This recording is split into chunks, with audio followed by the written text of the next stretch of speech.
Saint میں 27ویں ترمیم 2/3 اکثریت سے منظور۔ آئینی ترمیم کے حق میں 64 ووٹ آئے۔ ترمیم کی مخالفت میں کوئی ووٹ نہیں آیا۔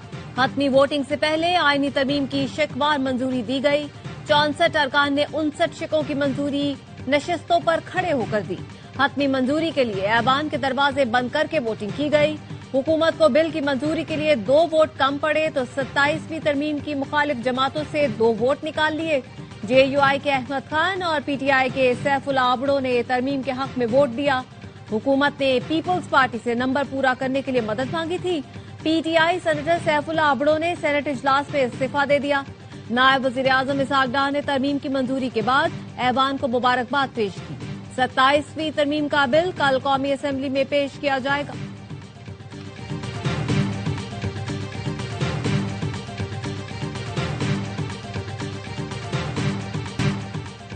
آئینی عدالت کا قیام ناگزیر تھا۔ میثاق جمہوریت کے تحت 2006 سے آئینی عدالت کے قیام کی کوشش کی گئی تاکہ آئین سے متعلق کیسز کو الگ کیا جا سکے۔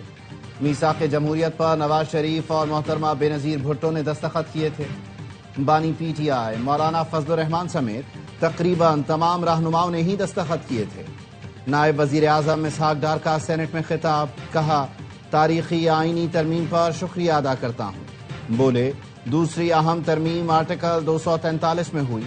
بھارت سے حالیہ جنگ میں پاکستان نے تاریخی فتح حاصل کی۔ قوم نے بھارت کے ساتھ جنگ میں آرمی چیف عاصم منیر کو ہیرو قرار دیا۔ حکومت نے عوام کی امنگوں کے مطابق آرمی چیف سید عاصم منیر کو فیلڈ مارشل بنایا۔ سینٹ میں 27ویں ترمیم کی منظوری کے دوران پی ٹی آئی کا احتجاج۔ اعظم نذیر تارڑ کے بل پیش کرنے کے دوران شور شرابہ۔ چیئرمین ڈیسک کے آگے آ کر نعرے بازی، بل کی کاپیاں پھاڑ ڈالی۔ ایم ڈبلیو ایم کے علامہ راجہ ناصر عباس اعظم نذیر تارڑ کی نشست پر پہنچ گئے۔ سارجنٹ نے وزیر قانون کی نشست کو حصار میں لے لیا۔ ابتدائی چند شکوں کی منظوری تک احتجاج کے بعد ایوان سے چلے گئے۔ تحریک تحفظ آئین پاکستان نے 27ویں آئینی ترمیم کو غیر آئینی، غیر جمہوری اور غیر مؤثر قرار دے کر مسترد کر دیا۔ اسلام آباد میں محمود اچکزئی کی زیر صدارت اپوزیشن رہنماؤں کا اجلاس۔ اعلامیے میں کہا گیا 27ویں آئینی ترمیم آئین پاکستان کی روح کے منافی ہے۔ کسی ووٹنگ یا رائے شماری میں حصہ نہیں لیں گے۔ غیر آئینی عمل میں شریک ہونا آئین کی بالادستی سے انحراف ہے۔ 27ویں ترمیم جامع قومی اتفاق رائے سے آری ہے۔ آئینی، قانونی اور جمہوری ذرائع سے احتجاج جاری رکھا جائے گا۔ صدر زرداری سے مقابلہ کرنا ہے تو پہلے بانی پی ٹی آئی کو 12 سال جیل میں رکھو۔ پی پی رہنما راجہ پرویز اشرف کا قومی اسمبلی میں خطاب۔ اپوزیشن کی نعرے بازی پر برہم ہو کر کہا ایوان میں شور شرابہ کرنے والے چاہتے ہی نہیں کہ بانی پی ٹی آئی جیل سے نکلیں۔ ان لوگوں کے ہوتے ہوئے بانی کو کسی دشمن کی ضرورت نہیں۔ انہوں نے بانی کو اندر رکھا ہوا ہے۔ وہ تو غیر سیاسی آدمی تھے۔ آپ پاکستان کے دشمن ہیں، بھارت کی زبان بولتے ہیں، فوج کے خلاف باتیں کرتے ہیں، 9 مئی والے ہیں۔ کابینہ سے کہوں گا ایسی سزائیں دی جائیں کسی کو دوبارہ یہ جرت نہ ہو۔ وفاقی وزیر حنیف عباسی نے کہا ان لوگوں کی صرف ایک ہی سوچ ہے، کسی طرح ان کا لیڈر باہر آ جائے۔ ان کا لیڈر صرف عدالتوں کے ذریعے ہی باہر آئے گا۔ کچھ دن پہلے ہم نے ایک بزرگ سیاستدان کی فاتحہ پڑھی ہے، ایسا نہ ہو کہ ان کے لیڈر کی فاتحہ وقت سے پہلے ہی پڑھ لی جائے۔ پی ٹی آئی نے 27ویں آئینی ترمیم میں مدد کی، کسی نے مخالفت نہیں کی۔ ترمیم مشترکہ طور پر منظور ہوئی۔ سینیٹر فیصل واڈا کہتے ہیں پی ٹی آئی مکمل طور پر بے نقاب ہو گئی ہے۔ پی ٹی آئی آن بورڈ تھی، صرف ڈرامے بازی کر رہی تھی۔ ترمیم کے خلاف تھے تو مخالفت میں ووٹ دیتے۔ سیف اللہ آبڑو نے قومی مفاد کی خاطر ووٹ دیا۔ آف دی ریکارڈ میں گفتگو کرتے ہوئے کہا وزیر اعظم شہباز شریف نے استثناء نہ لے کر بہت اچھا کام کیا ہے۔ شہباز شریف کا اقدام سیاسی لحاظ سے ماسٹر اسٹروک ہے۔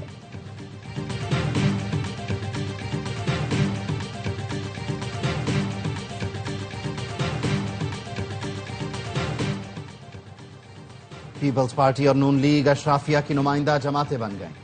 جب بھی ہماری حکومت آئے گی اس قانون سازی کو ختم کریں گے۔ پی ٹی آئی رہنما اسد قیصر کہتے ہیں پیپلز پارٹی عملاً اپنے کور نظریات سے ہٹ گئی ہے۔ بلاول نے نانا کے دیے ہوئے آئین پر آج خودکش حملہ کیا۔ سینیٹر سیف اللہ آبڑو کو تحریک انصاف نے عزت دی۔ پارٹی پالیسی کی خلاف ورزی قابل مذمت ہے۔ وزیر دفاع خواجہ آصف نے ایکس پر لکھا استثناء پر اعتراض ہے، ہم تو صرف استثناء دے رہے ہیں۔ آپ نے باجوہ کو باپ بنا لیا تھا، اس کی بازگشت آج تک سنائی دے رہی ہے۔